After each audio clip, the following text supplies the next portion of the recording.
Whether you're married or single or poly or ace, or hanging out with swingers back at your place, listen to us as we give no fuck on Tinder and Bumble and plenty of yucks, trying and having no luck, because we all know dating kinda sucks.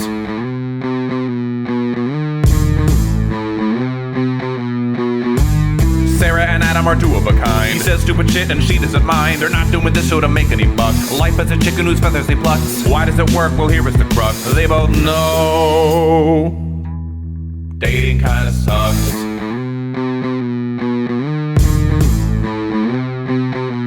Dating kinda sucks. Hi, I'm Sarah. And I'm Adam Heath Avitable.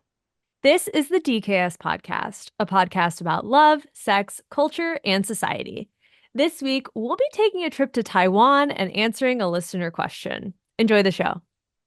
And if you're watching us on YouTube, now's the time to like, subscribe, turn on notifications so you don't miss a single video or short repost. Enjoy the show. So it's our last episode of the year. We did take a break this fall to figure out the direction of the podcast, and Adam and I are excited for the changes that are to come. Currently, our plan for 2025 and beyond is to feature different types of episodes, like travel episodes, episodes discussing different aspects of relationship and life, and interviews with interesting people, all while we rebrand fully from Dating Kinda Sucks to the DKS Podcast. That's right. And your feedback will be so important. More than ever, we want you to reach out through the DKS hotline at 407-519-0181 and leave us a voicemail or email us at datingkindasuckspodcast@gmail.com with your thoughts, suggestions, and input. Now that makes me wonder if we have to change that email address. We're going to keep it datingkindasuckspodcast@gmail.com because we're not changing we it. We need to set up a new Gmail account for that shit. But and of course, we do want you to still ask us advice because we will answer and give advice in future episodes. But this is exciting for us, and we're really happy to have you along for the ride. So thank you so much for being with us for a tumultuous year, and here's to an exciting 2025. Yay. Well, as we wrap up the year, I guess we should get into our lives before we talk about our lives a little bit. Yeah. Well, let's before we get into that, let's touch base on kind of what we just said in our intro about changing it. The listeners who have listened have understood that we've kind of gotten away from Dating Kinda Sucks as far as the name recently. You know, like I would say in the last year and a half, we switched it to kind of the DKS podcast. We had kind of, I think, bigger plans of trying to just expand it to a variety of different types of episodes. But with Sarah's being in a relationship that doesn't involve much dating anymore, and I want to be more I say that, but with what I'm going to talk about. But... Yes, we'll see what we talk about, but yes, generally, with just kind of shifting into something that's less about her personal life, and with me just not really doing much in the way of dating, it seems kind of odd for us to have a podcast focused. Like the focus seems to be on dating, even though we talk about all types of topics. So this way we can kind of expand. Sarah's, travels so much, and there's so many interesting and exciting things that she has and she experiences that I feel like our audience would love to hear about. I have some concepts for interviewing cool people that, I have unearthed over my travels and just over the people I know that I would love to kind of just sit down and talk to. And so we have a lot of different ideas. And then of course there always is random relationship shit and life stuff that we want to talk about and share with our audience. So this allows us to kind of have a variety of different types of episodes without getting so stuck in the format that we've been doing for almost 7 years. Yeah, and keeping Dating Kinda Sucks in the title kind of holds us even more to sticking with dating, which is why we've been saying DKS podcast. And Adam, you coined the term because I didn't like it, of the DKSers, but I mean that's really what we are. Yeah, you hated that when it first came up. I mean, that was years ago before we were still just dating kind of sucks. But and I think we originally I came up with some idea that DKS could stand for different things like dating and relationships, and K is like knowledge, information, and S is like society and travel, or something like that. No one's gonna remember that shit. Yeah, we're not even gonna remember it. So we're just gonna pretend it all means like I don't know, something like something to do with Sarah because there's an S in it. I don't know, but okay. Yeah, there we go. Who knows? It's too bad it's not the AKS. It could be like Adam and Sarah with a K. I don't know, but yeah. So who knows? It's gonna be called the DKS podcast. I don't see any need to change that name, but you might see some graphics change at some point next year as well, and other minor changes. But otherwise, it's going to be the same podcast. Yeah, still gonna be us bullshitting our way through whatever is going on in our lives and interviewing people. Because we did interviews in the past too. It was just the process of Well, finding someone to be on the show and and the just coordinating with three of us, yeah. and then yeah, it was a lot of work to do remotely, and it might be a little easier just to kind of spin that One off, person and takes yeah. that over for one topic and another person, or just if one person's feeling more inspired to do something, they'll kind of take over for a week or two, and then the other person will jump back in. So it gives us more flexibility on a lot of fronts. Exactly. And so that's why we're excited to do that, because we didn't want to just let it die, because that didn't seem right, because we do enjoy this. We enjoy our audience, and I know our audience likes to hear us blather sometimes, and hear And we some like of to our bullshit. talk. We do like to talk. That is very true. We talk every fucking day. Why not record it? Pretty much. And when we don't, I'm sad. I'm like, when I don't get a call from Sarah, I'm like, what happened? And so yeah, when you travel sometimes, I'm Honestly, like, yeah. when you went to Like, are you Taiwan, I was like, alive? oh, I'll get like a late night. I'm sure I'll get like a late night FaceTime, and I never got one. I was like so disappointed. So I apologize. I didn't realize that was an I expectation. know, yeah, I just so used to it. That's true. So yeah, so that's what's going on with the podcast. We're gonna get into it. We're sharing a little bit of what's going on in our lives. That part of it won't change. The detail maybe might change occasionally. Like I said, Sarah starts to get maybe a little bit more, maybe a little bit less open about some things that she's talked We'll about in the see. past. We'll see. And I guess I'll kind of jump into what's going on in my life. Do you want? Yeah, so let's see. So here I am in Tulsa. We survived Thanksgiving, and now we have Christmas coming up, and it's what we call the famous season from like Thanksgiving to Valentine's Day, cuffing season. No, we're still Right? talking about that. I know it's still a thing. It's still a thing. I still I see it know it on is. dating apps, Yeah. people talking about it. But maybe in the vein of that, I've told you about almost a year ago, I think is when it originally was, that I matched with somebody on a dating app, and we made plans to get together. We got together and talked about photography a lot. She wanted to do a lot of photos, and then our next like date, quote unquote, was actually meeting in an abandoned junkyard, and we did a photo shoot. Remember talking about I that? mean that is the Adam way, number Yes, one. of Yeah. course, yes. Go to an abandoned place in the middle of Break in somewhere rural or Oklahoma. This one at least wasn't broken into. She happened to have a key because it was somewhere she knew, which was probably even a worse sign for me, like to put yourself in that type of risk. I Oh guess, yeah, yeah. let's go through an abandoned, like that's how you die. That's how that's immediately how horror movies start. Oh, I've got a key, and my uncle owns it or whatever. Like it's that's not creepy at all. But we have stayed we've stayed in touch with each other. The model and she was going through a divorce, and we needed to, I think, process that. We took some But really you weren't badass photos. interested at that point Well, no, to begin here's with. here's been my disconnect, and I'll explain that. Yeah, so we took some really cool photos, and then we wanted to had better ideas for photos, and so we did another photo shoot, and they came out cool. But when I do photography with someone that I'm not romantically involved with, like when I was dating Katie, Tinkerbell, we were dating at the time, we were romantically and sexually involved, and so when we were doing photo shoots, like there was different. We already cross that kind of that boundary. So it was a little different.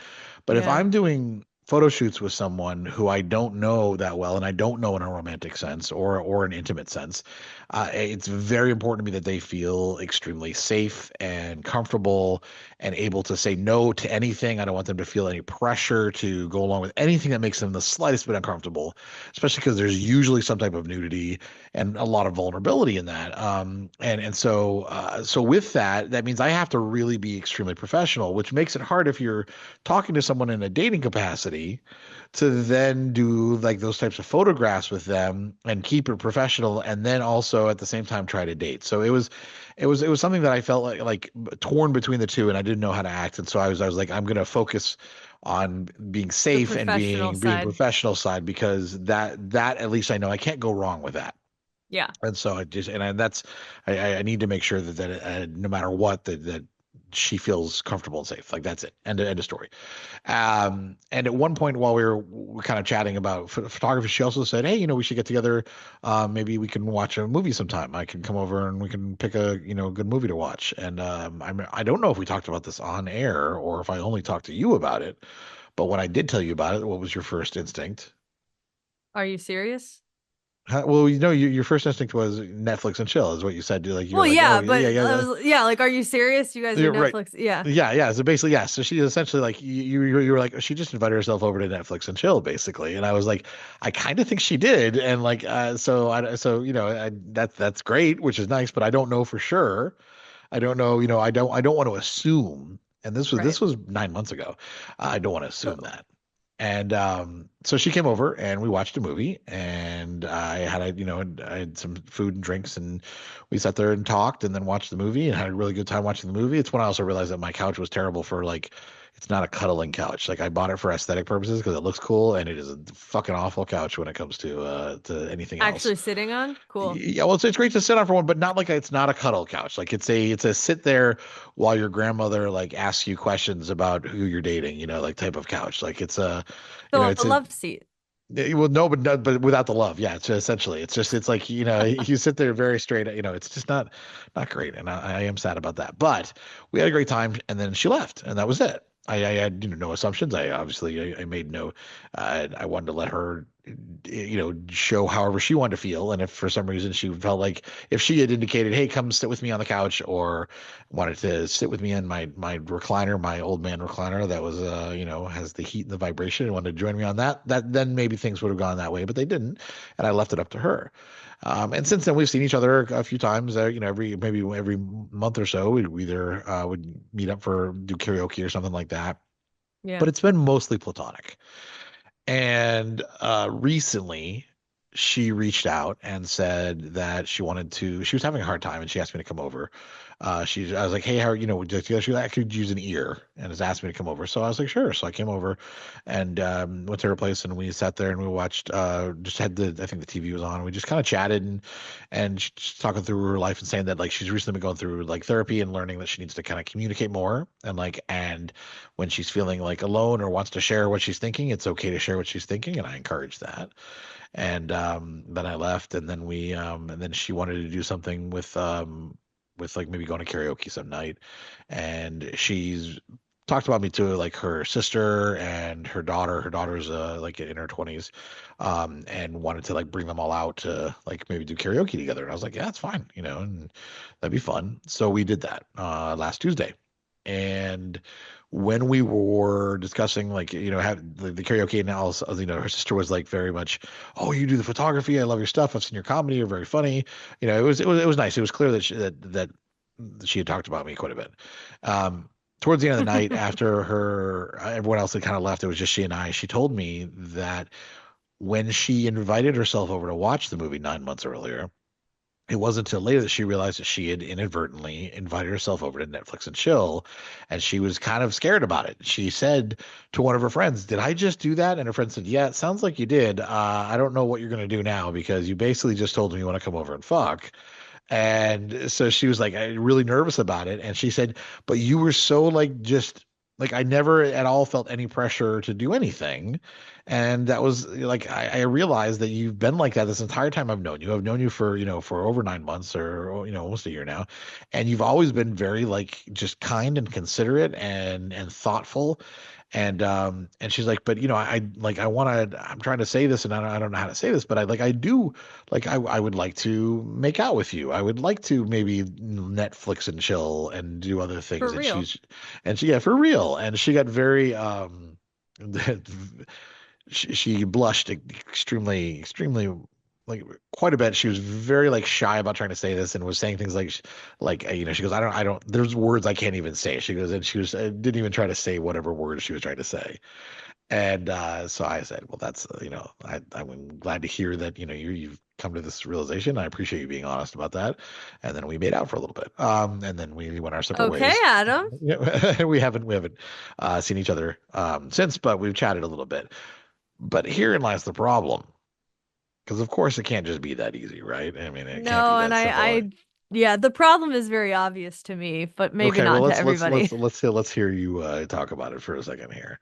So Adam has lived in Tulsa for over a year, Yep. and he is committed to 2 years at least living in Tulsa. But after that, he's a free agent to move anywhere he wants. And so Adam doesn't want to plant roots somewhere he might not be long term, which really deters you from wanting to date, period. Yep. Yeah, that is a big part of it that I might, sign my lease through January of 2026 and then I'm done. And I don't think I'm going to stay. Like I do think that this Yeah. has been a fun experience for 2 years. I don't think this is the like there are cool things about this town. I've found a good community of friends, but I just something really drastic would have to change for me to decide to like stay here. Would it be Um, love? no, it definitely that's the one thing that I'm not worried about. Like Yeah. is like it would, Okay, I just um had to ask yeah, because, because and that's the hard part is that she and I are going to have a conversation, a real conversation about the fact that I'm open to, taking things to a level, but it's going to be a temporary level. And I'm also somebody who I don't know how much I do want to have like like a formal relationship right now, which sounds so like fuckboyish to kind of say, but it's just I like my alone time. I really do, and I would like to have someone who's. It'd be nice to have someone occasionally when I'm not alone, but it's also I don't want to feel bad about somebody feeling like they're being abandoned or not or neglected in any way because that's obviously not something that I would enjoy doing. And yeah. so we'll have to talk about it and just say like if this is something, it's unfortunately going to have to be something that's going to be more casual than I think she would prefer. Hmm. And so we may just really have to be relegated to being photographer and model for, some other shoots ideas we have and leave it at that. So I don't know, but it's been an interesting little journey and an interesting journey hearing from her perspective too about like how she's had some bad experiences with men. Obviously, her ex-husband does not sound like a very good person. But even like in the little dating that she's done over the last year that I've known her, as she's gotten divorced, it hasn't been easy for her either. I think so. I'm glad that I can be someone positive in her life. That's fantastic. I just also don't want to end up like hurting her because I'm like, yeah, let's do this, and then like 9 months from now, I'm planning where I'm gonna move to Yeah. without considering, without any consideration of her, because it wouldn't be. That's the thing is like it would really be surprising to me to have anybody else have a factor in where I decide to live or go. Yeah, I think you need to set the expectations, and you're just in that season of life of I'm here in Tulsa, and this is just the short-term journey I'm on until I go somewhere else. And I mean, you and I have talked about this, but I love that you found such a great community of friends in Tulsa. I think you would stay with that community if you were in another city. If you found that same community in a different city in the US that you actually really enjoyed, Yeah, you would stay in that city and plant more roots. It's just the city itself is just not your vibe. And that's totally fine. But just setting the expectations if you guys do decide you want to explore something, you don't want hurt feel. And it's going to be hard too because you won't want to get too attached. And then you also don't want her to get attached because you know the inevitable. So, right. And yeah. yes, and I know I'm like Velcro. People get attached, so I You're have to be not careful. okay. Okay, sit down. You're so great. You're like Velcro. That's Okay. okay. I didn't say the great part. I just said I'm like Velcro. And will you deny that people get attached? Like I've had that happen. How many times have I started dating someone that just moved in, just like within like immediately, like it wasn't even a consideration.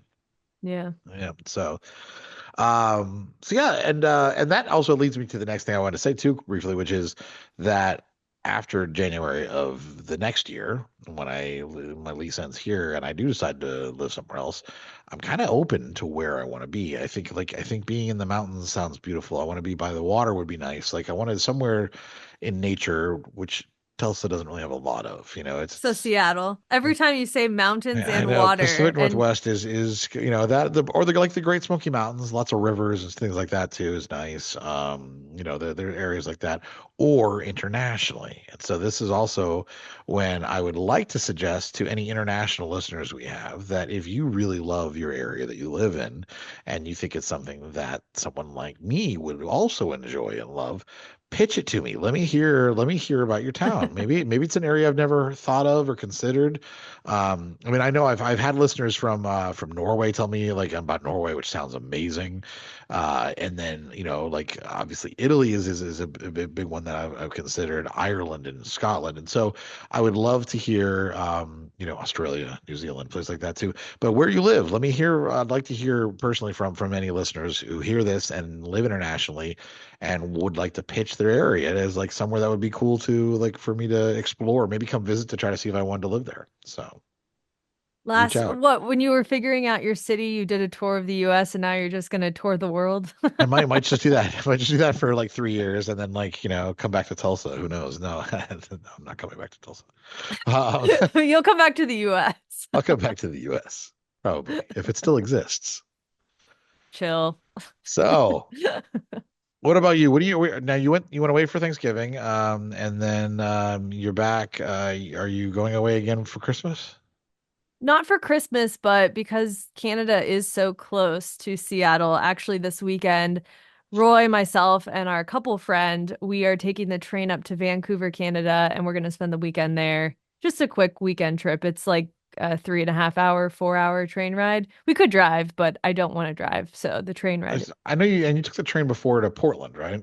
I did, yeah. So that was going south. So this one's I was going going south. north. Yeah, this is the same train line. It's just going north. The other, Okay. obviously. Yeah, the other way. So Let me ask you, and this is just because I don't know anything about the trains, and I think I asked this before too, but like, is this something where you guys have like, is it like a private car that you have? Because all I've seen is from movies where like people either that's have fair. private That's a cars that have fair little question. beds in them, or they have like, or you're sitting in a row like on a bus where you're just sitting there facing forward and that's it. What is this like?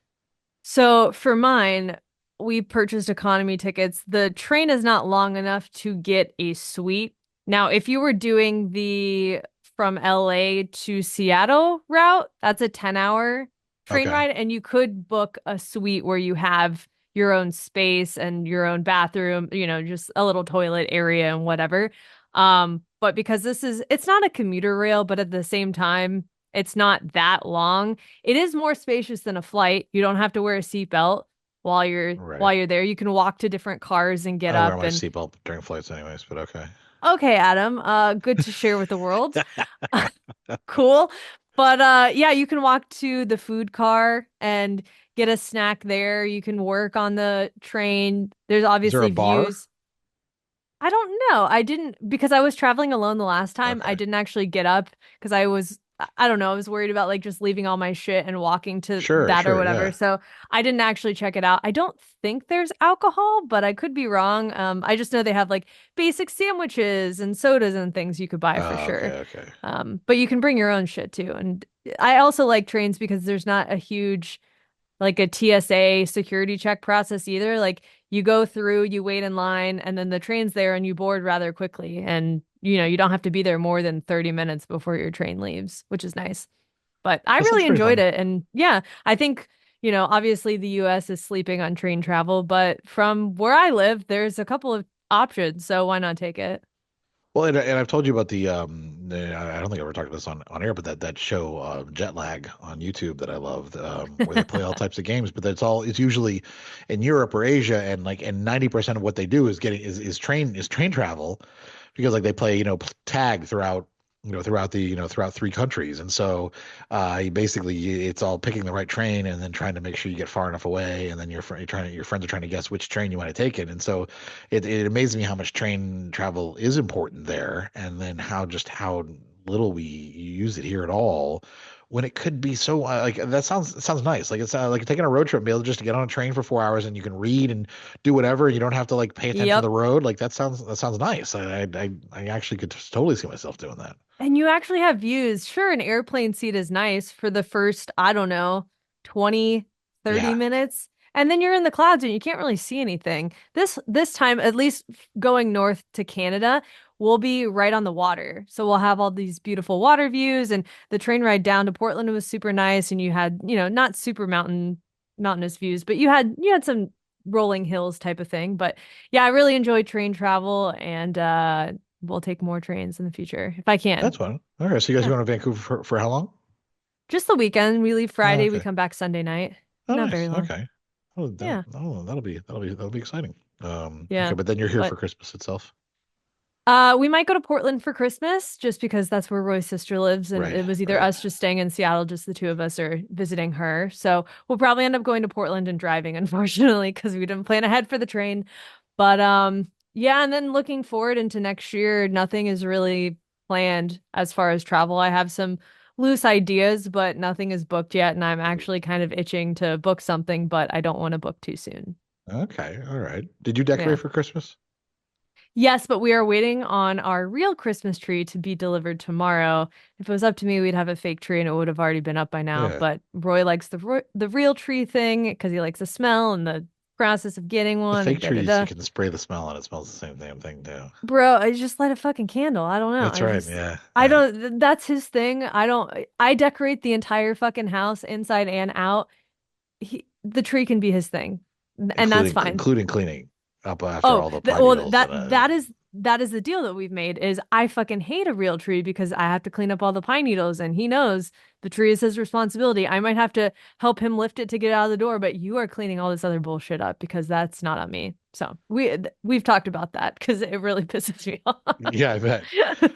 I remember one time when I had when I was yeah, I was married. We would do real trees, but we left the tree up a little too long, and I didn't want to bring the tree out. So I told my brother, who worked for me at the time, because I also had the business out of my house, that Mhm. I needed him to bring the tree down to the curb.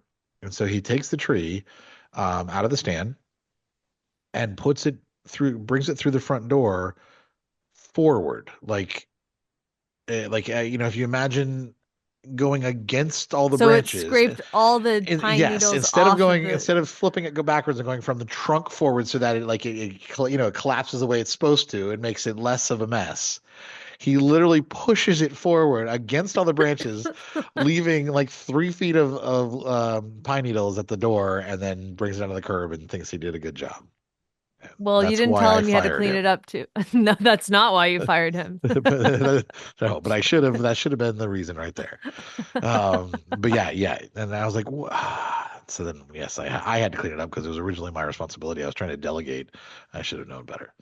Yeah, just So take care of it yourself. I mean, yeah, that's kind of yeah, how it is. I get frustrated with little things around the holidays of I do something this way, Roy does something another way, and then you just have to accept that's his way of doing things. It's not that big of a fucking deal. Chill. He'll right. handle that. But, you know. Christmas is one of those things I enjoy.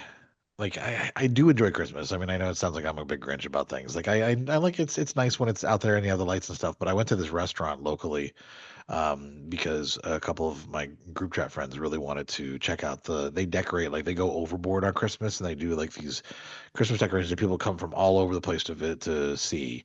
And so we went to this restaurant called Roosevelt's and walk in, and the Christmas ornaments are literally like it's a place that normally has, like, I want to say like 20-foot ceilings, and because the way they've decorated the ceilings with like all these like I don't even like all the snowflake Ornaments? things and ornaments and all that shit coming down is like it literally goes into like an 8-foot ceiling as a result of it. Like they it's so packed full that I felt like I had to duck when I walked in. It was that crowded, like claustrophobic almost.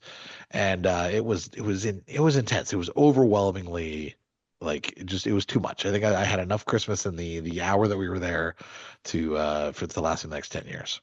Well, those things are less fun because everyone also goes to them. So you're trying to enjoy the experience, but it's hard when you've got screaming kids and just a million people Yes. everywhere. That was me at the Christmas market last year. I really just wanted to walk around and have a good time, but you're shoulder to shoulder with people, you're not gonna have a good time no matter what you buy or, I don't know. If the weather's nice, doesn't matter. But Yeah, yeah, I think we made the mistake of going on a Saturday night too, and that was part of it. I'm glad we got there. There was a 2.5 hour wait, so we actually didn't get in till almost 10.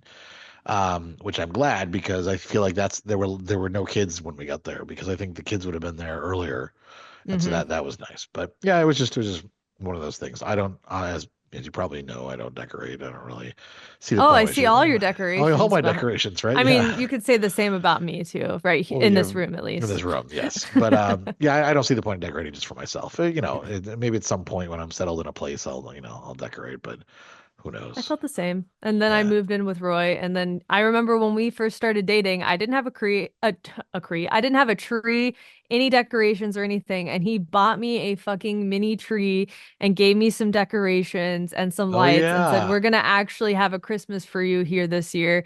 And it was actually really sweet. And then I realized, oh yeah, I don't have the space to store it, but I also don't need this shit. But ever since then, and then we moved in together, I started my small little collection Now of you spend $2,000 a stuff. year on Halloween decorations alone. So look at you. You're turning into This year was a Martha lot less. fucking Stewart. Not 2 grand, not 2 grand. I would say $400, not 2 grand. $400 on Over decorations. the span of 4 months, that's not I that know bad. because you kept seeing things you just had to have. I know You that's got what's to so buy it funny. early. It's Right, just right. like No, anything. You got to buy it earlier. It'll be sold out.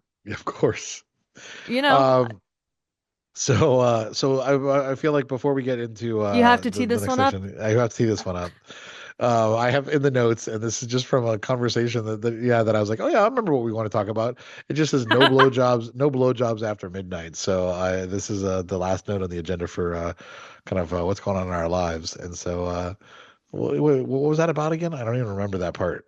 Well, number one, it's no blowjobs after 10:30, Oh, not after midnight. 10:30. I'm sorry. I'm Because sorry. Yes, yes. Because I go to bed at 10:30. So yeah, there's no blowjobs after 10:30, but it's just been funny. Roy and I just have had this ongoing thing of he's like, "Oh, I really want a blowjob." And I'm like, "Oh, it's too late in the night," or "I'm too tired." And honestly, it'll be 10 o'clock at night. And just especially during weeknights where we have the routine of dinner, we watch an hour or two of TV, and then I start getting ready for bed. And so it's been the time where I'm transitioning to go to bed. And he's like, "Oh, I'd really like a blowjob right now." And I'm like, sorry, shop's closed. No blowjobs past 10:30. So that's been our little thing. And I told you that and you got a good laugh out of it. But Yeah, no, it's that's it's funny. a joke. I mean, not that I'm that stringent on it, but because last night I wasn't, but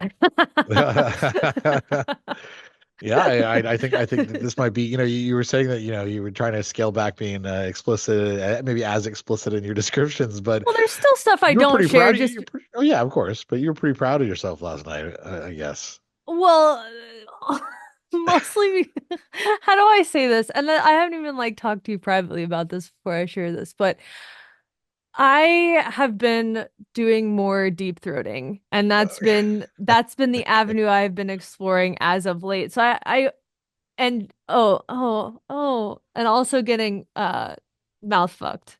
Okay, So okay. yeah, just experimenting with it of like, oh, I don't like that, or like, oh, whatever. But with practice, you get better. And so I last night gave a standing ovation, got a standing ovation from my performance deep throating and compliments to the chef. I did a great Compliments to the job. chef. All things that make no real sense when you think about it. I know, it Standing doesn't make ovation. any I don't think there's sense. anything standing after that. And No, that's fair. Yeah. and compliments to the chef. Well, I feel like Whatever. But after it was over, Roy was like, "You've really gotten a lot better deep throating." And I was like, "I mean, I've been doing it more frequently, and I just think I'm more used. I mean, like, look, I still cough like a bitch every once in a while. I'll hit a thing. I'm like, oh my God, this is the one where I actually throw up. But right. it hasn't happened yet, knock You on haven't wood. thrown up yet. Well, that's good. That's good. Last night I got really close and I was like, okay, we're done. We're fucking done. We'll switch to something else. But yeah, that's been Have you ever heard and I don't know if it's an old wives' tale or not, that if you pinch your thumb, that it holds back your gag reflex? where on it has to be a Like, specific spot like you on have your to hold, thumb. like if you hold a fist, so like you close your thumb within your fist, that And it that's hold. supposed to stop me from a gag reflex. Yeah, let's see. Yeah, let me.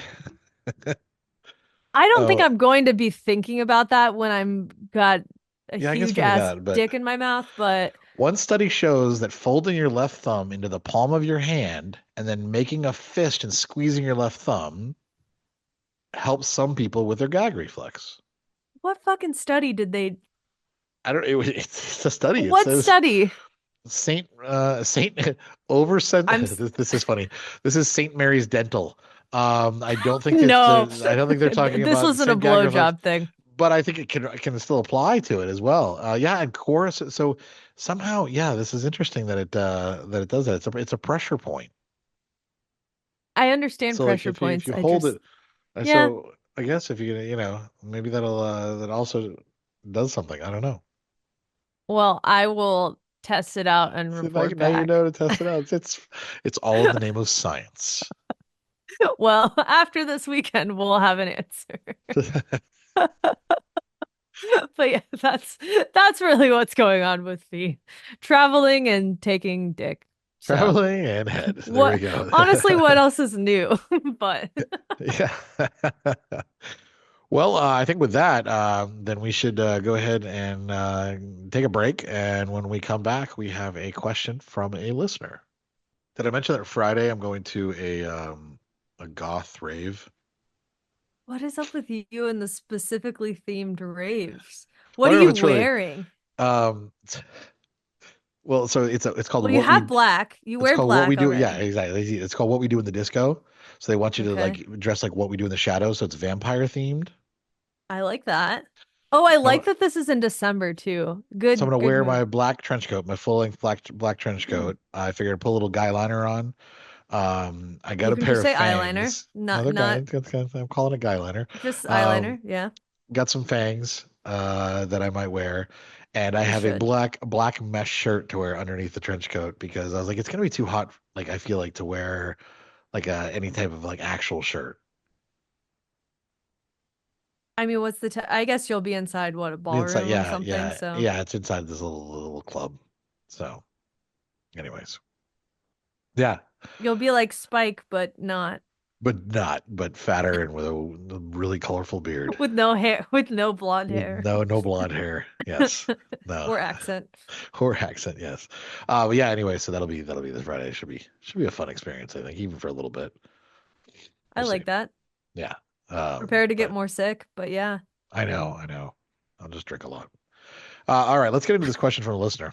Um, and she emailed us, and you can email us too at datingkindasuckspodcast@gmail.com.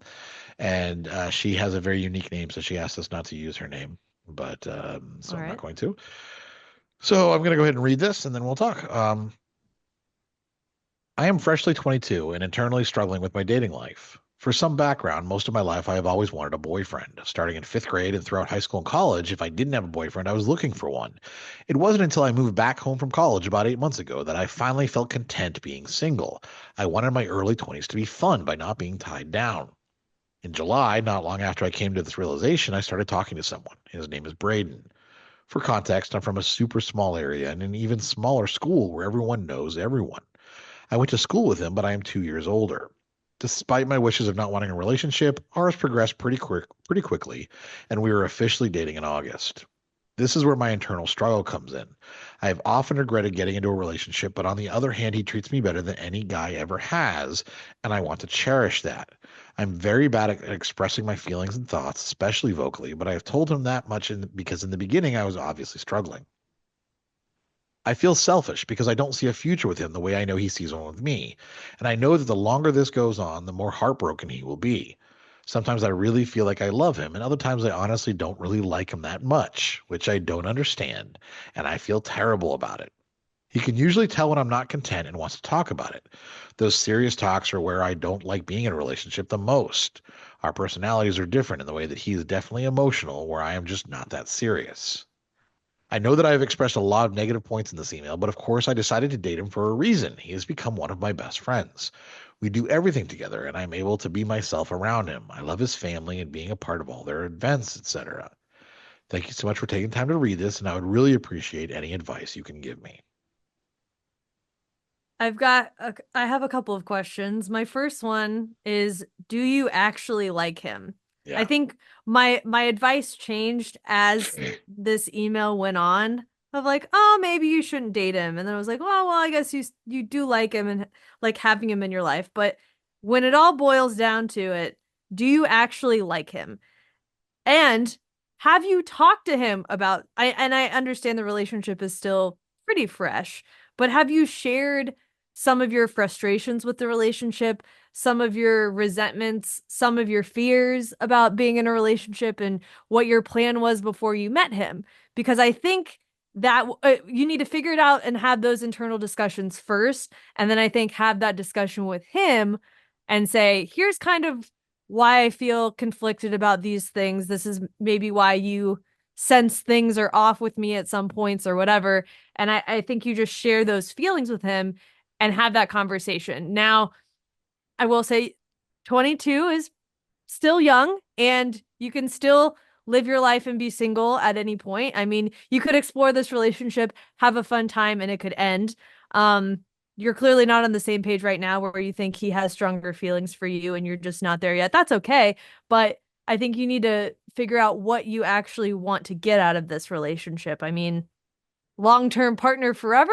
Probably not. Like, just call it out. But what do you want? Do you like him? What do you want? Have you talked to him? Those are my points. Yeah, I think that, do you like him? Very important question to try to answer. When you actually actively say sometimes you don't really like him that much. And so when you do feel like that, what is it that makes you not like him? Is it that he's clingy? Does he not wash his ass? Like, is it like what? Like, because there are a variety of things that can make you not like him. Some of which are insurmountable, and some that are surmountable. Right. And so I would say that that'd be my advice, is to figure that part out. But also, you're 22, he's 20 because you said he's 2 years younger. And so of course he's going to be more into you because you are, you're a little bit more, went away to college, etc. I think that, he probably sees you as someone, with a little more experience. And so it's more exciting to date you. You can't have a relationship built on one person being really into the other person. That's never gonna work. not gonna work. And you can't have a relationship that you're happy with because they treat you really well. That's not a relationship. Yeah. That's I mean, it's great when You that like happens. Him being around. Okay. Yeah, he That's treats not you really enough. well. That's good. You do say in here that he treats you better than any guy ever has. Yeah, you're 22. I mean, you have been probably dated nothing but a series of just fuckboys over your course, and immature kids, mostly, during your younger years. Um, Maybe instead of seeing this as something like, well, you have to hold on to it because he treats you better, you use this as a standard set for future men. And that you see this as he's an example of the good things. You keep in mind the good things that he's done, while also recognizing the things that you don't like that make you not like him and not want to be with him. So you try not to find people with those traits, and you focus on all the positive things that he's brought to the relationship. It's okay for relationships to be stepping stones. This is one that maybe you finally had one where there's a lot of positives. So that's why maybe you're so conflicted, because there's finally some good things to your relationships where you've previously, I'm going to guess, had relatively shitty ones. And so it can be hard to say, well, how do I end that when, when Treats me well, and when he treats me well? Yeah. Yeah. You're allowed to not be into him and just Yeah. end it, even if everything is fine and you guys are cordial and sex is great or whatever the case may be. You're still allowed to end it and be like, I'm just not feeling it. I think my other question, just based off of other things Adam was talking about, is like, do you think this relationship is going to hold you back from the plans that you want, the things or the plans that you have and the things you want to accomplish? Maybe you want to move to a different city. Maybe you want to do something that's not tied to where he wants to be in life. You're still there's so much. This is a huge area of change in your life. The next, I would say, 5 to 10 years, a lot is going to change. And where do you see yourself really taking risks and going places? And will this relationship hold you back? That's just something to consider. Yeah. And especially if you're looking at your kind of early 20s being a place to go, just kind of be free and do things. Relationship can kind of sometimes hold you from doing it. Like if you want to travel, you want to just go somewhere with your friends, and you don't have to worry about having a boyfriend back home who's worried about you or whatever, or insecure, etc. It's okay to decide that you just want to be single and you just want to live a single life, and try to express to him that's nothing to do with him. It's just to do with the timing of the situation. And that's okay too. It probably does sound like it would be maybe better for both of you if you really figure this out, but also maybe let him go find somebody else and let you go have your free early 20s that you want to have. Yeah. So, Yeah. But thank you for the email. And hopefully that gives you a little bit of guidance. And I know people don't always let us know how things go, but we'd love to hear an update at some Yeah, point. that's true. If you want to update us, we would love to update. You can email us, of course, datingkindofsuckspodcast@gmail.com if you have a question of your own, or you can call the hotline and leave a voicemail, which we would love for that. That's always nice, and it fills content for us, which is always great. And it's 407-519-0181. You can leave a voicemail asking about anything you want to ask about. We'd be happy to hear it, and we will share it in future episodes. But so yeah, thank you so much for that. We're going Thank to you. take Yeah. a quick break, and then we're going to join us for our final part of the episode, where we talk about Sarah going to Taiwan. Excited for this. As Adam said, I went to Taiwan over the week of Thanksgiving, and I did a solo trip actually, because why not? It's been a minute since I've done a solo trip, and I think I've learned a lot. I experienced a lot and learned a lot through my experience in Taiwan, and I thought it would be valuable to share with everybody. And yeah, I also want to start off with a disclaimer that I apologize if I mispronounce anything that I'm about to say, because with my TikTok videos and just other social media posts, I have listened and re-listened to the Google translated version of how to say certain words. So I think I know how to say them. But again, I'm human and I don't speak Chinese. And that was obvious when I traveled in Taiwan as like one of the only white people around most of the time when I was traveling solo. Yeah, and Chinese is one of those interesting languages too that it really it's not intuitive if you're like a native English speaker, because it's not how the letters look that they sound a lot of times. It's very different. I learned that taking Japanese even. And Really? so yeah. So that was something you had to learn quite a bit of. Yeah. So just as a background too, I booked this trip knowing only one word in Chinese, which is ni hao, hello. And then I stupidly along the way, everyone was saying shishi, shishi. And I was like, what the fuck does that mean? Oh, that's thank you. So I learned I knew hello going into it. And then after the first day, I learned thank you. And that was all I needed. Sure, there were times where I would show up to a restaurant and the menu was entirely in Chinese, and I would look at it and I'd pull up my Google Lens and it would give me the best translation it could, and it ended up being fine. And if I was ordering something and not sure, I would just ask them, is this the best? And I always had, and I experienced this a lot when I traveled, that people will apologize for their English not being good. And I'm like, no, seriously, I'm the one who sucks. I'm in your country and I don't know the language. Thank you. Do not apologize. I'm the asshole. So Right. that happened a couple of times where people were overly apologetic that they didn't know English. And I was just like, it's okay. Like yeah. So everyone that I encountered and just talked to was incredibly sweet and kind. And I had a really good experience and I would honestly go back. So backtrack a little bit of why I booked this trip to Taiwan. I spent a lot of my free time on Google Flights looking up cheap flights from Seattle, and I hate taking a flight that has a layover. If I can avoid it, I will. And with the trauma of flying to South Africa around this time last year, where I had an 11 and a half hour flight, a long layover in London Heathrow, and then another 11 and some change hour flight to South Africa, that completely wiped me out, and I did not ever want to do that again. I need a long break from that. So I was able to find, I was looking at flights that fly internationally direct out of Seattle, and Taiwan was one of them, and the flight was under $700, so immediately I was sold. I did not, do a premium thing or no first class, whatever. I just flew economy. I typically just fly economy and just Oh, bring really? my gear with me, and I'm good to go, take some melatonin, do whatever. And this go around, actually, I had sleep trained myself to prepare for the time zone shift because it was going to be 16-hour difference the day ahead of the Sure. Seattle time. So I was staying up till 2, 3 in the morning doing light exposure, like light exposure and all of these things to try to get my body to adjust. And I would say I didn't really have that much jet lag. Obviously, the first day hits you the hardest. And I say that with air quotes because I was really tired, probably 3 or 4 in the afternoon, my first full day. But that was also because I got up really early and did did so much shit around town and I'd already gotten in like 25,000 steps. So I was tired and took a little nap, which I think anyone would do. So Yes. yes, I did take a nap my first day, but I don't think it was like entirely because of jet lag. But yeah, overall, and then coming back, the jet lag hit me even harder. But um, Have you found that with non-flight or nonstop flights that international nonstop, they're more likely to have empty seats because it's not they're not going to a hub, so that way they can't like book them that way. They have to go regardless of if they have full, a full plane or not. yes and no. I mean, I just don't know if the demand is there for Taiwan, if I'm being honest. Because I guess I did get lucky when I flew to Argentina earlier this year and I had an empty seat next to me too. Because when I went to Iceland, I had the rows empty both ways going to Iceland because it was a nonstop Orlando to Iceland too. So I'm wondering if that Mm, might be part of it. Is yeah, they can't front load it like they would with a flight with a bunch of stops because those stops are obviously going to hubs. So I just didn't know if you.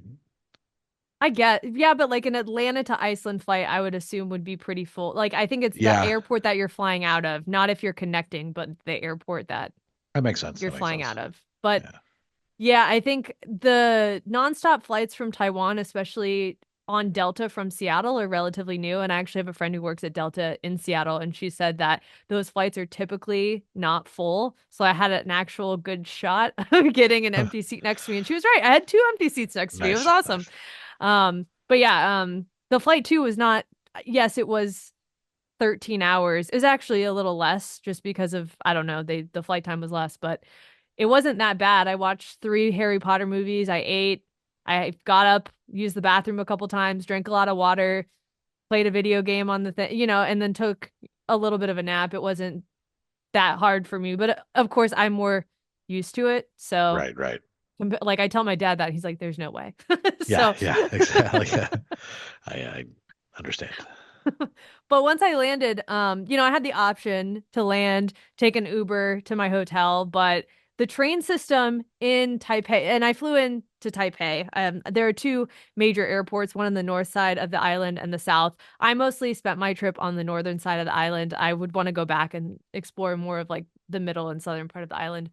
But I flew into Taipei and then took the 45-hour train ride from the airport Minute? to, what did I say? Hour? I'm sorry. Yes, Yes, minute. it's okay. Not hour, not 45-hour train. That's crazy.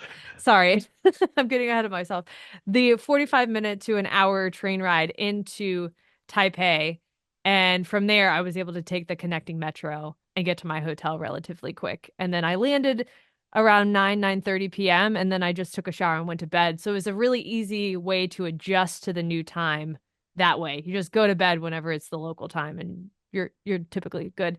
Um, my biggest dilemma when booking this trip was honestly figuring out which area to stay in.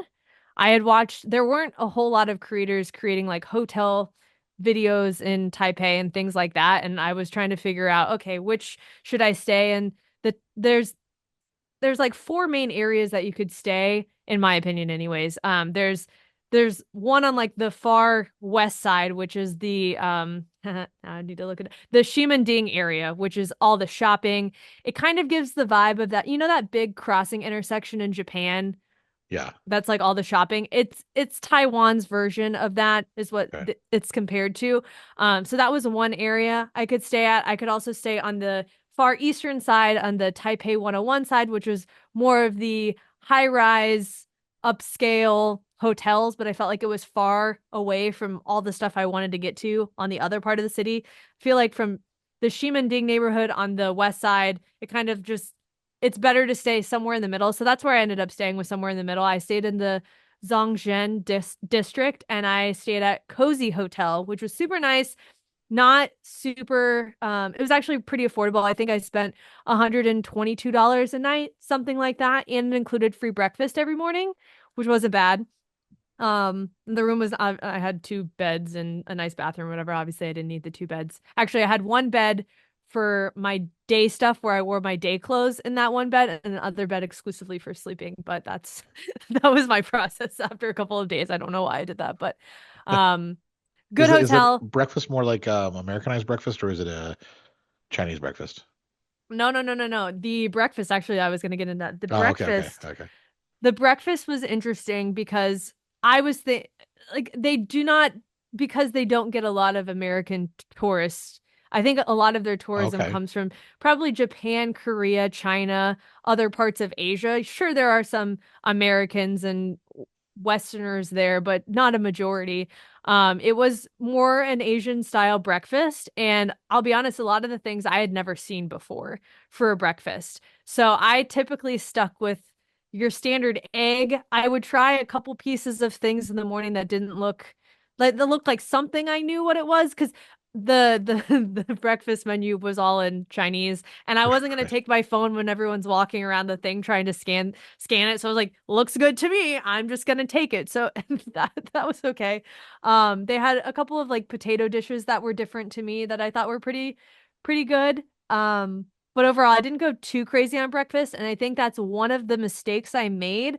Taiwan is actually really known for their breakfast foods, and towards the end, I started going out more for breakfast. It was just I didn't want to get my ass up early enough to fight the crowds to go to those breakfast places until towards the end of my trip.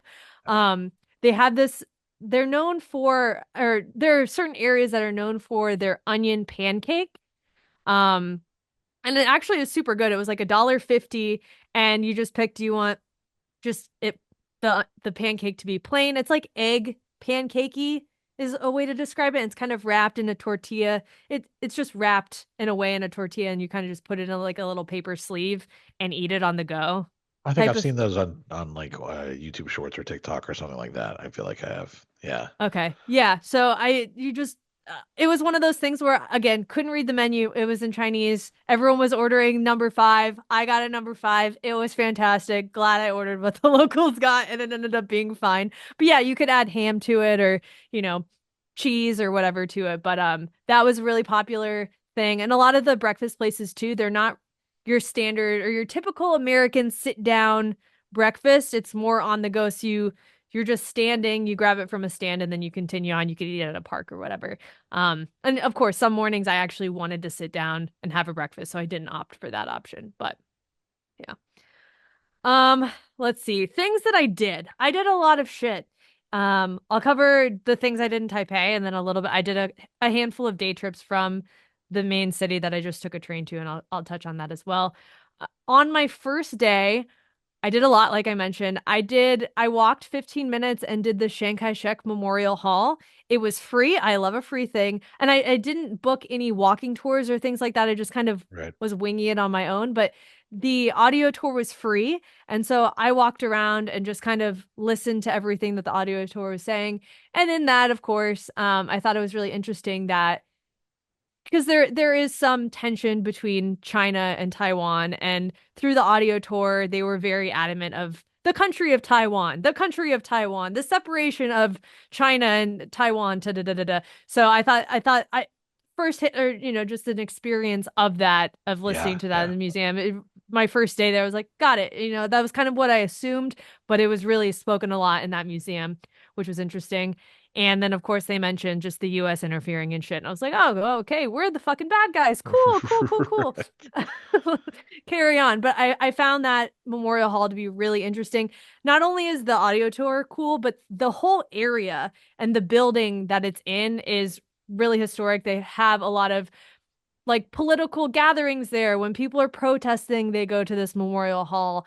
It's a beautiful traditional-ish style building. I don't have like all the details of who built it or whatever, but it was a good like first couple of moments in Taiwan to just experience the buildings and the architecture there, which was really cool.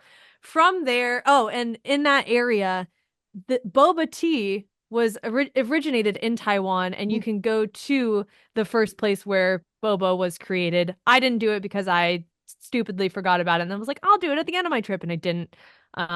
So don't make that mistake if you're already there. You should just stop in. It's located like right where probably the audio tour is, and you just stop in, grab some boba.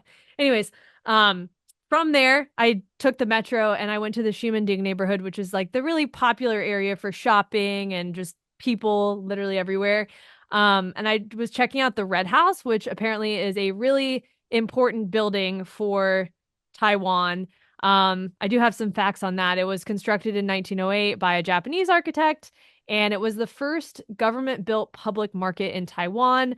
There were a lot of people taking photos in front of this building. It was a cool-looking building, but again, like the cultural significance to me was like I felt like an ignorant American. I was like, it's a cool building. I don't need a photo in front of it.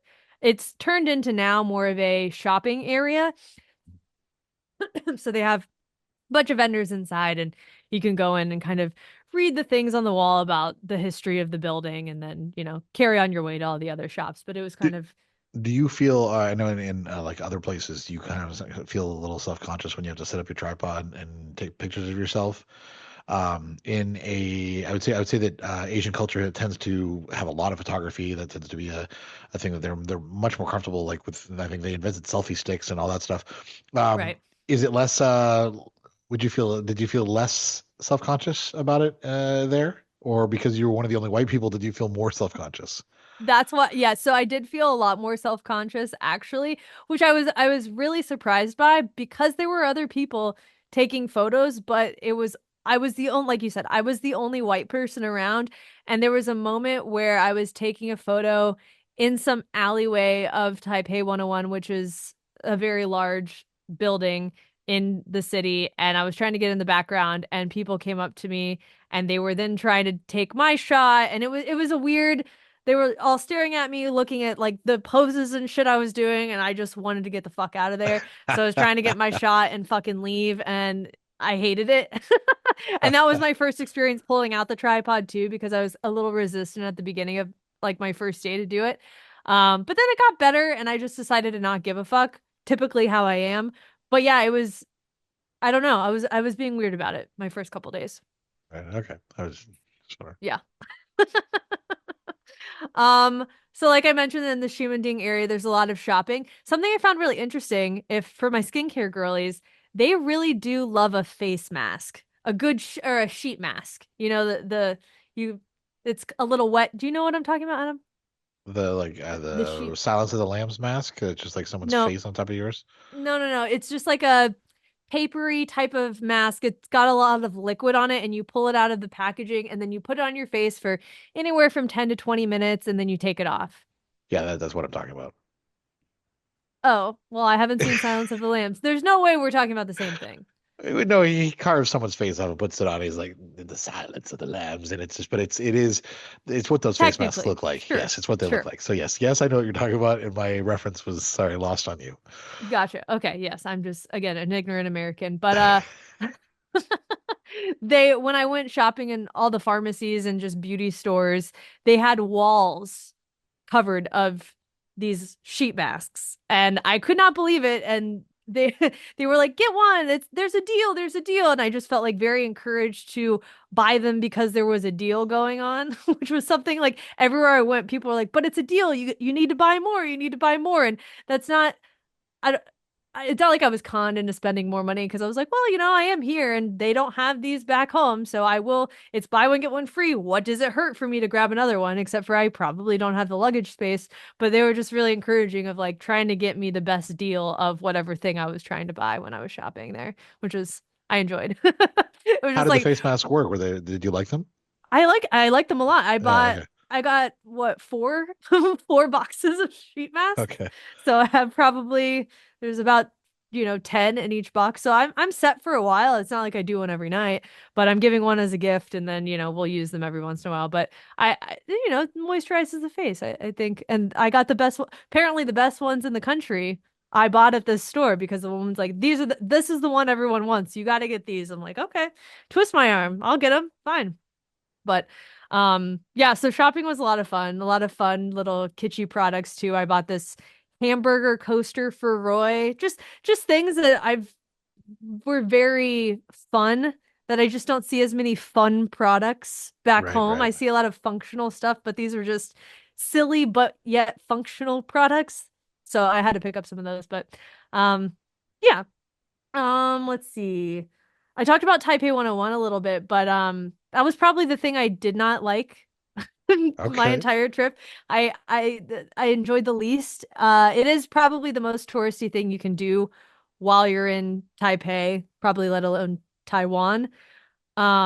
It's $18 for a ticket, and Taipei 101 is, if you look up a photo of it, it was the tallest building in the world from 2004 to 2010, and then the Burj Khalifa in Dubai surpassed it. But you can go up to the 88th, 89th floor, whatever, depending on what ticket you purchase, and you can see all of the views of the city, which I think the views are fine. It was just I went because I was reading, oh, you should go during the sunset so you can see whatever. Well, everybody else fucking does that too. Right. And so the line getting up the elevator wasn't bad. It's once the sun goes down, everybody wants to fucking leave. And now you're in a line because there's only so many people who can get in the elevator. Now you're in a line waiting for 30 minutes to get off this fucking floor to get out of the building. And at that point, I had been, I had been pushed.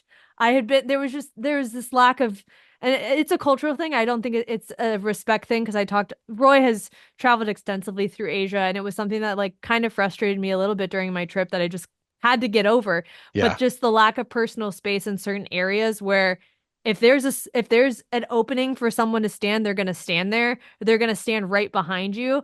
And just being an American where people leave a little bit of space, and I knew that, but I hadn't experienced it. And I traveled to Thailand before where I didn't really have that experience at all. But in Taiwan, I really felt it where people were really next to you. And after just so many people being pushed, trying to stand and take a photo, and someone just literally getting in the small space in front of me in the fucking window and blocking and basically taking my spot. I was like, I want to get the fuck out of here. Yeah. I'm done. This is not fun for me anymore.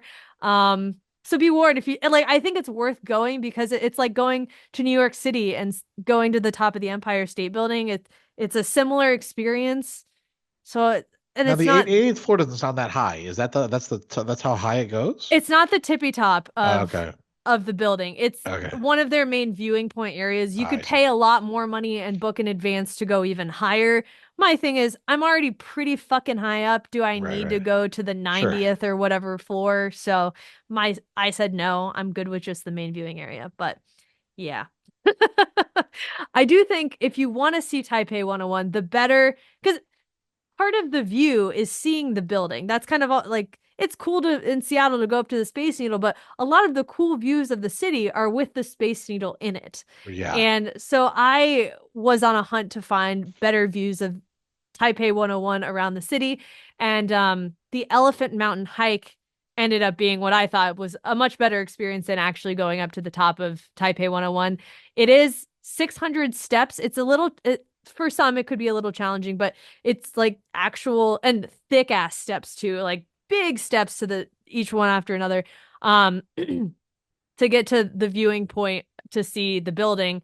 But I thought it didn't take me more than 30 minutes. There were a bunch of people on the trail. People go, morning, noon, night. It's lit. And it's lit? I don't know. It's lit, like, there's lights lighting up It's well lit. Oh, okay. It's well lit, sorry, yeah. It's a party. It's lit. No, there was no party there. There is randomly like an open gym at the top, like pull-up bars and people working out. So if you got all the way up to the top and you're not dying, you can do some pull-ups and some push-ups and do some of the machines that they have up there, which I thought was interesting.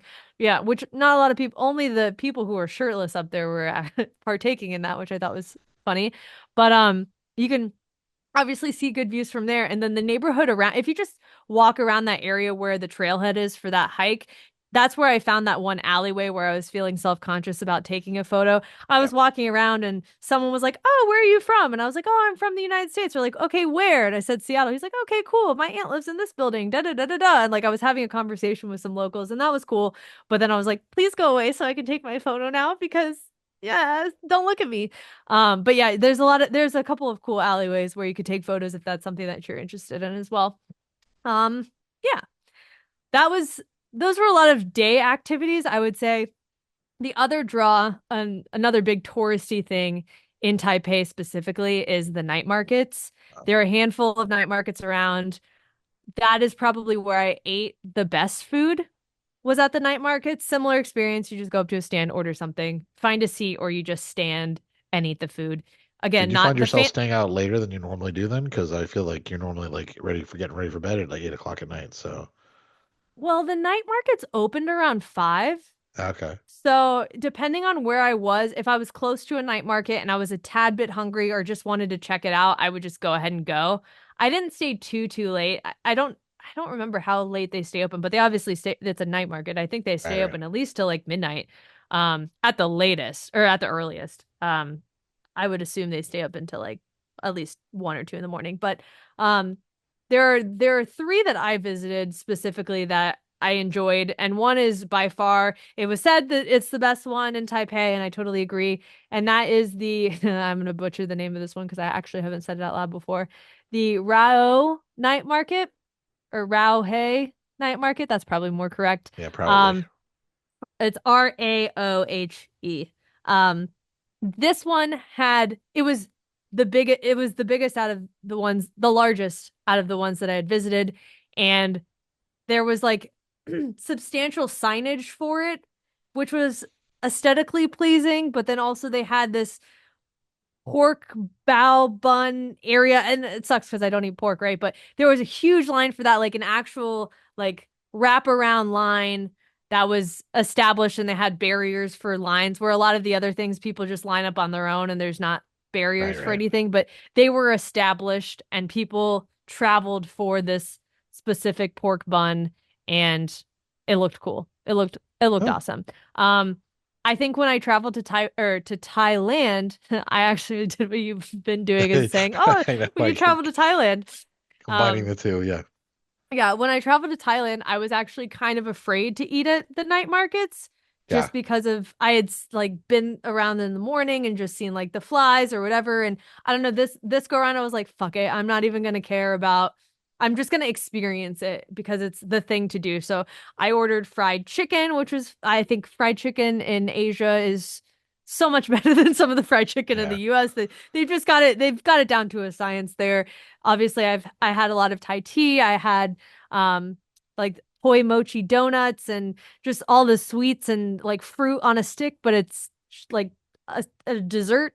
Um, just Yeah. little things here and there that I just had to try. And um, I Do they ate a have great re stuff like non-traditional type of proteins like crickets and things like that too? I didn't see crickets. There were a lot of fish things that I've Yeah. never seen prepared in certain ways. I wouldn't say like I haven't seen that specific fish, but just the preparation of food was different for sure. There was, this was, and I didn't know it until after I looked it up because of course, I didn't want to be disrespectful, but the first night market I went to, I smelled this smell and I was like, this is the most horrific smell I've ever smelled in my life. And I was like, check yourself. You're not from this culture. Just immediately like maybe you should try it. And I was like, no, like I couldn't even walk past it without being like, oh my God, oh my God. And it's this dish called stinky tofu. Because I had to look it Okay. up. I was like, what's the stinky thing at the night market? Like, I cannot be the only person who thinks that it's like it smells a certain way. And that's what it's called. It's called stinky tofu. And people really like it. Now, I was afraid to try it just because of the stink, but I thought it was interesting. That's what it's called. Right. Interesting. I don't know. Would you try it? Would you? Maybe not I'm tofu. not. I'm not a So, big tofu fan. Like, consistency wise, it's weird. I've tried weird foods. I've eaten ants and things like that. So I think I would try most things. At least take a bite of them. Probably. yeah. Yeah. I mean, the My, lines my move pretty I quick say my and biggest concern would be something too spicy because I cannot handle spicy. So accidentally eating something that has a spice that doesn't kick in or whatever, that would be probably my biggest fear would be hmm. getting something I didn't realize was gonna be, gonna melt me from the inside out. Maybe it was what I ordered, but I don't feel like I came across spice very often. Like it was seasoned well, but not Yeah. in a, maybe it was just the dishes I was ordering. It wasn't it, flavorful, but not spicy. Hmm. See, I think you could have been fine. Yeah. Yeah, it might have been. Yeah. Um, yeah. So that's a lot of the stuff that I did while I was in Taipei. And then let me chat about I took 4 day trips so I can kind of touch on each one and what I liked and didn't like or just experienced in general. Yeah. I like I mentioned, I took the metro pretty much anywhere to get to the places I wanted to go. And I went to Wulei Falls my first free day outside of Taipei, and this required a bus. Now, some countries are very hit or miss on buses. Yeah. I had a wild experience in Nicaragua once where I was like, "Oh, this is the bus system. Oh, we're all crammed up. This is wild." So I wasn't sure if it was going to be what it was going to be like, and it kind of was a mixed bag where one bus ride was incredibly wild and the other one was really tame. And I think it was just what the inside of the bus setup looked like facilitated that experience. So when I went to the falls, there were so many seats. It was like more of a commuter bus, and so it was very chill and normal. And it was very straightforward getting from the metro to the bus station. Like I asked the guy, where does this bus pick up? My blog only told me it's this number, but I don't know where. And it's all, again, Right. all in Chinese. And so he was like, oh, no, you just go over here. And I bought this, when you travel the metro or anywhere in Taiwan, it's called an Easy Pass. I picked it up at the airport when I arrived. And I had a little Sailor Moon card. You can pick characters that you want on the card, just fun little things of a Right. government, like your little government metro pass, but you can customize it. And that got me once I had it loaded with money, I could use it on the bus. I mean, it was like the card easy. You could just the That's bus, the good. metro, wherever. So tapped on and then went to the falls. Trick was to get there early because by the time I got there it was around like 9:30 at the falls and there was no one around. So pulled out the tripod, took some photos or whatever. And then I realized, oh, I'm not actually at the falls. Like I didn't have a big agenda. I just kind of wanted to walk around the town, see what I saw. I was like, oh, I have to take a log cart to see the falls. And I was like, what is a log What cart? is a It's log basically cart? Yes, that's my question too. it's basically like a little train. It's like the cutest little train I've ever seen, but they've kept the name log cart. It kind of just looks like a two-seater train, Okay. just cart after cart after cart. But back in the day when they built it, it was like made Like a out of Disney logs. ride. Yes, it really Okay. felt like a Disney ride. And you do Okay. pay to ride the ride, like you pay to Okay. ride the ride. Yeah, so you take this little log cart, it's maybe 5 minutes, and then you stop and then you walk to the falls and you see the falls and they have this little museum for it and that's it. And it was just like Okay. it wasn't like a crazy day trip or anything, but it was a cute little town to walk around in. They have some hot springs areas too that I didn't realize. And yeah. Oh, all right. Oh, did you have a question? I thought you were gonna ask No, something no, else. no, not about that. That's interesting. Well, yeah.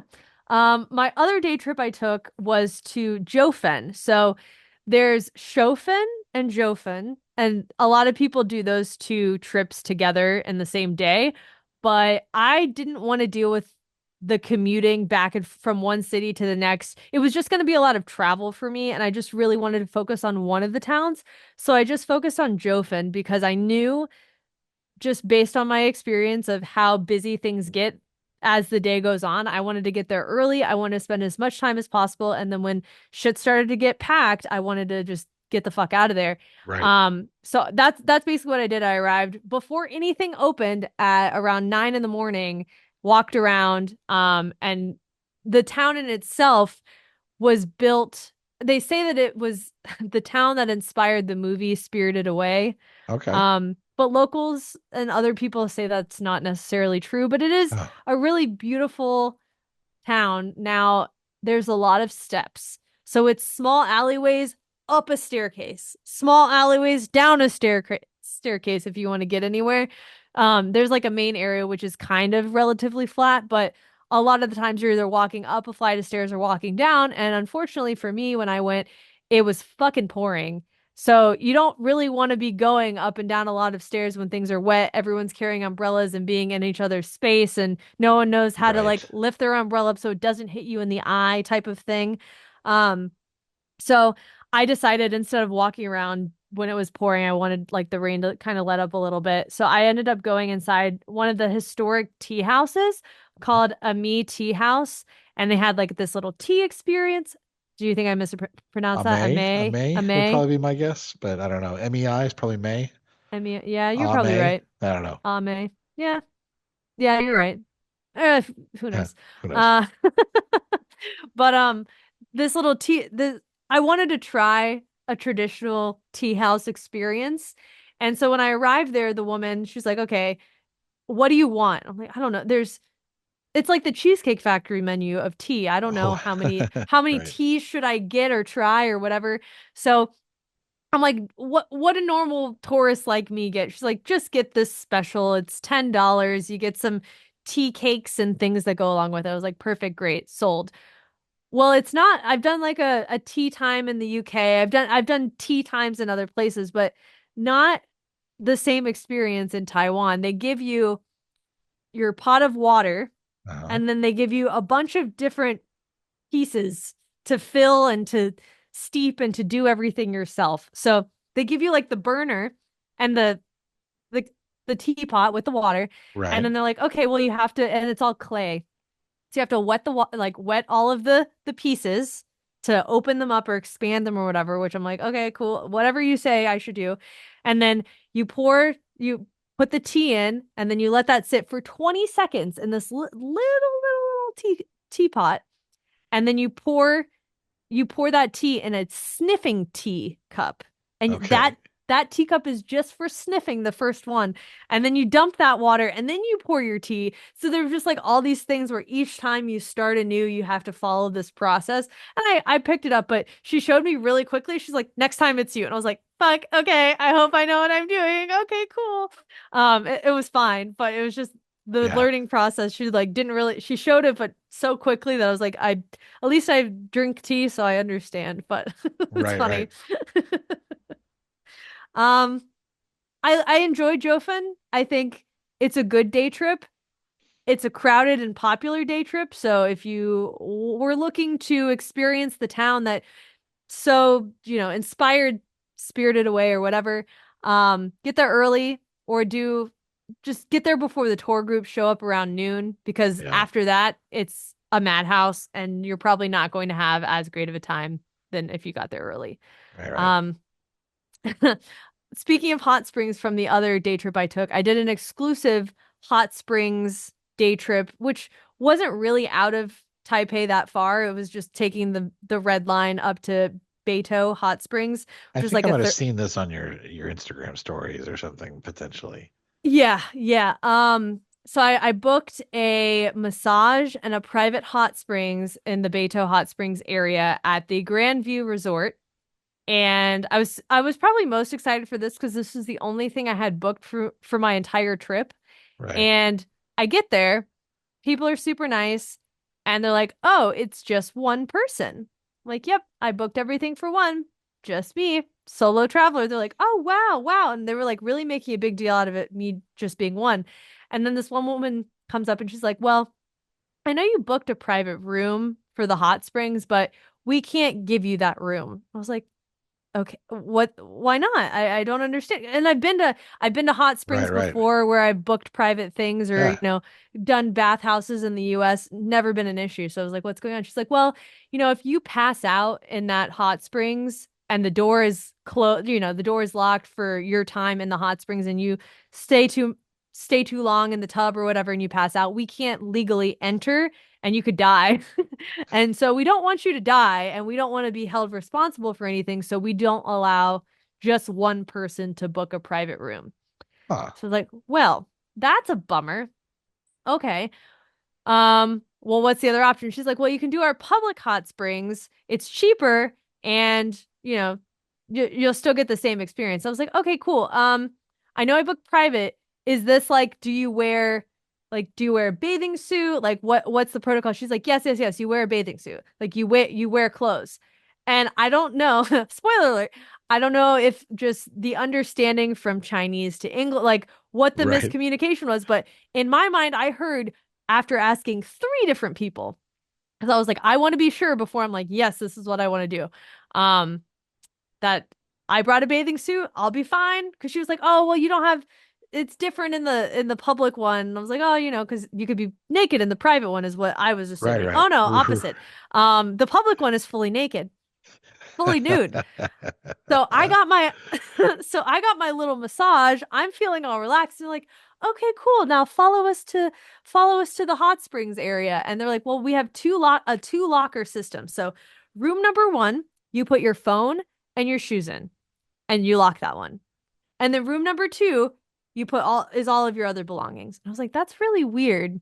I like again been to places before. I'm like, Right. that's Right. Right. interesting that my phone has to be locked in the first locker in this first room and not the main room? What if okay, following the rules, not trying to be disrespectful. So I do that. I get into the changing room. I change.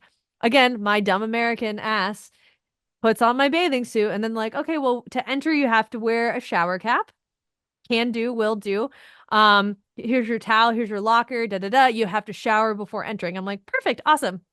So I leave the locker room and there are a couple women changing around me, obviously nude, but Yep. don't think anything of it because I've been told by 3 different people that everyone wears a bathing suit. So I walk out in this thing, again, the only foreign person in here in my bathing suit.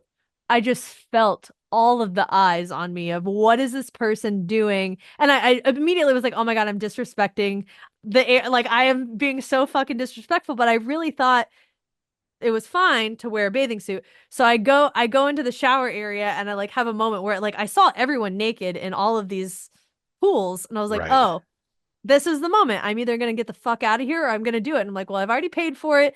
I want to experience this. I don't know anyone else in here, so like who really fucking cares? Yeah. It's Why fine. not? So I like took off my bathing suit, put it back in the locker room, grabbed my towel, like wrap my fucking towel around me. I'm just like, it's fine, it's fine, it's fine. And, like seeing everyone naked, I'm like, okay, found my little hairnet, put my hairnet on. Nope. And Roy's question was, did you look hot? Like, did everyone look hot in there? I was like, it was almost impossible to be attractive because With the everyone's wearing a hairnet? fucking hairnet. Like Yeah, I bet. there's just no like Yeah. it's just naked bodies in a pool, Yeah. Um, but it was really like I was there for a decent amount of time. So I like got into the 2 different pools and then they had this what I found was the most relaxing, honestly, because one pool was just way too hot for me. They had an ice one, they had a couple saunas, they had like a medium temperature one and a super hot one. So I stayed in the medium one.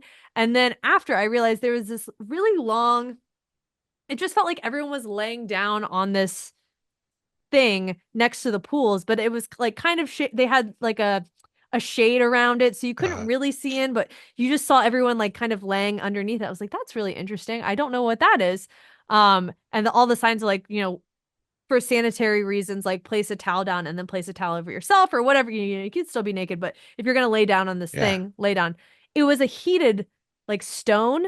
So everyone's Okay. laying on this stone thing. Oh my God, I almost fell asleep. Just Nice. relax after the massage, after being in that. That was really nice. And then I changed and got out of there. But not what I expected, That's but fantastic. it was it was a great experience. I'm glad you went and did it because I mean, who gives a shit? Like it's just at that point you just have to, I'm a big proponent of just random nudity, so yeah. I support that entirely.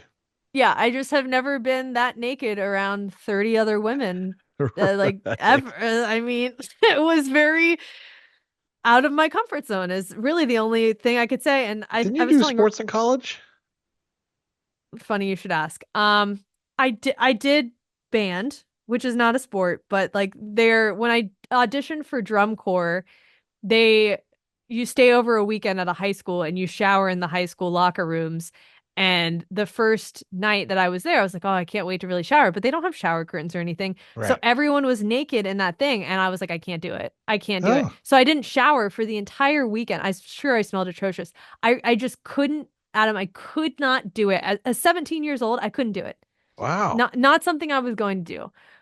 So I've come a long way. You've come a long way. Yes, you have. And I also think if I would have been with some of my other travel friends, I might have been less likely to do it. But because I was solo, I was like, well, I'm literally never going to see these people again anyways, and they don't seem like they're caring. And I thought it was interesting because there were a handful of women that all knew each other, just chatting it up, just naked as fuck, just hanging in the hot springs. And I was like, I couldn't do that, but I'm happy I did this at least by myself. This is baby steps. We'll get you there at some point. Yeah, sure, baby steps, yeah. But it's just interesting the culture of that would never fly in the US. Like I went to a hot springs in Arkansas. There's no fucking way. No fucking way. I mean, there's a place in Florida that is like that. That's Really? I mean, it's a nudist resort too. But like, yeah, but it's also and it's not just it's co-ed basically. So Oh, Yeah, you just put down towels wherever you go, and people just hang out. The body paint community would have a lot of events there, and actually some comedian friends of mine used to do comedy shows there, which was hilarious because the comedians were not naked. naked? The Oh, comedians were not like they would go perform like normal, but like everyone else, their audience was literally naked. like the audience is in their Yeah, underwear except for not yeah, even underwear? exactly. Yeah, and there's Playa Linda in Florida too. That's a nude beach. Yeah, And never been, but Well, on my first anniversary, wedding anniversary, we went to a resort in Malibu that we had looked up and looked really cool, and it was an Airbnb for 2 nights. And as we're checking in, she's showing us the room. She's like, "Oh, and here's the pool, and this is the clothing optional area." And then we look out of our balcony, and down right directly below us is this guy that has just the giantest dick I've ever seen in my life. Like he only looked like he was like 5'3", and I think his dick was probably 5'3" as well. Like, and he was just laying out sunbathing, and we realized afterwards that we were at a like it was just a very close clothing optional, tended to be a swingers resort, and we didn't actually realize that when we were there. So that was Amy. Amy, remember, she was like, "Oh, I'm gonna sunbathe." Then she just like stripped down and went and sunbathed and everything like that with no compunction whatsoever. So yeah, U.S. has places like that too. yeah, well, just not the ones I'm aware of that Right, are not a tourist destination for me, where right, this right. was like a tourist thing for me that Yeah, whoops. that's But great. like again, ended up being fine. So who Yeah, cares? It was good experience. I recommend it. I think everyone should be naked in a hot springs at least once in their life. I agree. I did It one in North humbles you Carolina. It real was fun. quick. Yeah, yeah, yeah. But no, it's so great. I definitely I recommend hot springs no matter what. Yeah, 100%. Yeah, totally. Wrapping up a little bit, my last like big day trip was about 2 hours outside of Taipei. It's the Yehlu. Again, it's Yehliu Geopark. This is on the coast of northern Taiwan. So you have to really get out there, but you can obviously you'll have beautiful views of the ocean. The geopark itself was only like three or so US dollars to enter. And it's known for all of these really cool honeycomb and mushroom rocks that were eroded by the sea.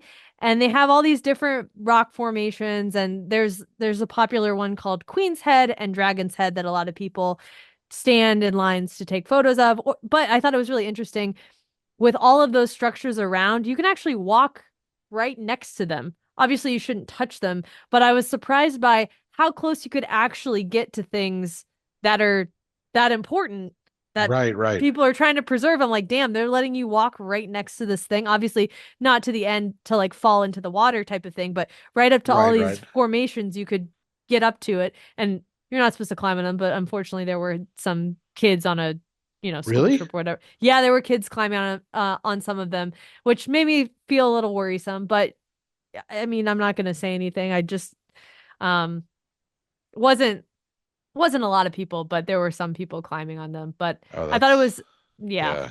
That's annoying. yeah. There just weren't security in that area. But overall that was a really cool park. There's a little hiking trail there if that interests you. There's there's not much around the town, unfortunately. That's kind of the main draw of that area, and then you really have to take a bus to get to another part. But Uh, to see something cool that I've never seen before, I thought it was worth the trek out there. Now that bus ride was a rough one, but again, okay. I survived it. And I actually, after that bus ride, I said, fuck it, I'm taking a goddamn Uber. I will pay $20 for an Uber. I do not care. I'm not getting on another bus like that. And then I just Ubered to my next spot. But maybe Yeah, I just Uber. know whenever listening to any of your travel stories that I always know that I would have to probably add on at least $500 in just random convenience costs that I would be willing to spend that you don't because Ubering, uh, just all the little things that just all the little things that I would be like, I'm not gonna put in that hardship. I'm gonna spend for the more luxurious aspect of it or whatever. Yeah, I mean, towards the end of the trip, I definitely Ubered a little bit more. I Ubered to the airport because I didn't want to risk it. So there was $50. I did a $20. Right. I probably spent close to $100 in Ubers, but the majority of the time, I think I spent $30 on the metro the entire time. And I took the metro multiple times a day, you know? So I think I really got a good use out of the metro system. I will say as I wrap up, the metro, what I found so interesting about the metro in Taipei was how orderly it was. There are a fuck ton of people in that, but everyone knows their place. So, for instance, there's, unlike the New York subway system, there are walls preventing anybody from falling into the tracks. They have Oh, these walls, and some, I think some cities have them already, but it opens when the train arrives, it opens up in this specific spot so you know where it's going to come, and there's a safety element there. Awesome, great. They have a lineup line. So on the floor, there's not like people aren't just cramming on. People line up specifically so they have their place in line. So when the doors open and the people come out, you know your place in line if you're going to get in the train or not. okay, okay. Which I enjoyed, because if you see one section of the metro, like the line is really long, just keep walking down the Right.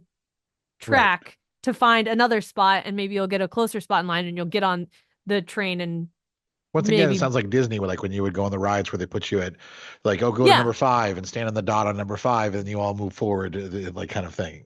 Yeah. Yeah, so that was incredibly orderly. There was my first moment on the high-speed train from the airport to Taipei. I didn't see it because I was a little bit tired at that point, but there were signs saying no eating or drinking, like keep the noise to a minimum type of thing. And there was a woman behind me who had grabbed her water bottle out of her bag, rightfully so after taking a flight, and took a sip of water. And a gentleman who was also just a passenger on the train got up and was like, "Ma'am, you can't drink. I don't want you to get fined," because they had these signs of like the fine was not, it was a couple hundred US dollars. Wow. He was like, "I don't want you to get fined. Please do not drink on this train or eat." And I kind of was alert because I was a little thirsty, and I was like, "Oh, now I can't drink for this next hour. Great." You're like, when you know you can't have it and Right, you're just a right. That tad you bit want, yeah, thirsty, I'm yeah. like, fuck. But I knew that like going on, like any place in the metro was like, do not eat or drink on the train, and people followed that. Also, people were still wearing face coverings. I would Yep. say 30 to 40% of people were wearing a face mask, which is more than the percentage of people in Nashville who wore a face mask during the pandemic. Right, right. So that was interesting. I'm not surprised by that, but I again thought it was really interesting. And it was incredibly quiet on the trains. Like no one was, if you answered your phone or whatever, like, because I saw a couple of people on the phones, they were whispering. Yeah, People yeah. were not having loud conversations and or just talking at all. Again, people knew their place. And when they were leaving, the last thing I'll mention, as they were leaving, going up or down the escalator, there were lines of, if you were going to walk up the escalator, you went towards the left. If you were going to stand, you went towards the right. And people just like all went the way that they knew they were supposed to go. And it was so orderly. And I was like, why don't we have this? I don't understand. I mean, we don't have a lot of public transportation to begin with, but why don't we have a system like this? This is incredibly efficient. And they had security guards during, times of like the just, what is it, traffic times, what is the just the 9 to 5, like Oh yeah, right, around right. the 9 o'clock or 5 o'clock Rush hour. hour. Yeah. Rush hour. I'm like, why can't I think of the word? That they were regulating where people stood and everything. I was like, this is smart. Instead of just them being security, they're also helping with the flow of traffic. Just a really simple, smart idea. Wow. That's Efficient. people So in America can't even merge properly in their cars. They're not I know. they're free. It's just insane. Nobody Yeah. has any sense of I don't know, propriety, Mm, maybe. But yeah, yeah. Yeah. well, So overall had a great time, and like a lot of cultural differences that I enjoyed, and I told Roy I want to go back, like I said. well, that's great. Well, Yeah, thank you for telling us about it. of course. Well, that brings us to the end of the episode, and we're going to, let's think, this is the end, last episode of the year, so we will be back in 2025 with brand new content. We would love to hear from you, once again, with thoughts about about the direction of the podcast, with any questions for advice. If you are living internationally, you want to pitch your town to me or your area to me, you can call the DKS hotline, 407-519-0181, or email us at datingkindasuckspodcast@gmail.com.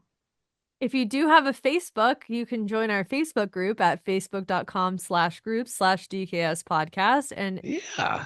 It's slowed down a little bit, but it's actually, people still ask for advice. It's still, it's still, we've got, I think, 2,500 people in there right now. So it's a good group.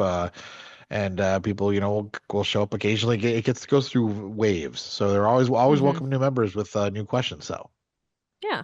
You can also follow us on our respective Instagrams, TikToks. Adam's is at Adam Heavitable and mine is at simply Sarah G _, as well as our podcast, which is currently still at Dating Kinda Sucks. And then our YouTube is youtube.com/dating kinda sucks. So we didn't change that yet. I don't know if we will change that handle immediately, but yeah, still we might Dating not. Kinda I think Sucks. it depends to see with all the links that we have there. It might be better just to Right. keep the legacy name. I'm also in our Instagrams. My Instagram is actually Avitable, not Adam Heavitable. Only TikTok is Adam Heavitable. And I'm Oh, now. sorry. Oh, it's okay. Well, you didn't say that. I'm saying like I post more on Instagram than I do TikTok right now. But I'm also, if you are on Threads or Blue Sky, I'm on there now, and I'm just Avitable on there. I love to get hear from you, and I follow back people who I know. And then finally, if you were listening on iTunes, would love a 5-star rating and review. If you're new to the podcast, that'd be great. If you're old to the podcast and you haven't done it yet, what is wrong with you? That's the question I have. I think we just accepted they're not going to do it. I know, but I'm going to keep asking. And then finally, of course, leave us a like or a thumbs up on Spotify as well. That'd be great. And we've been having a lovely year, and we will talk to everyone in 2025. Until next time.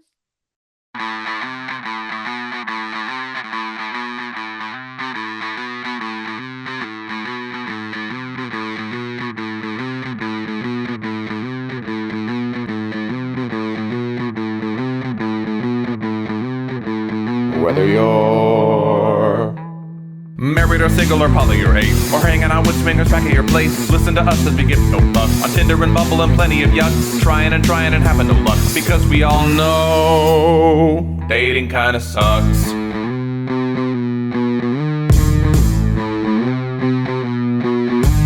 Sarah and Adam are 2 of a kind. He says stupid shit and she doesn't mind. They're not doing this show to make any buck. Life as a chicken whose feathers they pluck. Why does it work? Well, here is the crux. They both know dating kinda sucks.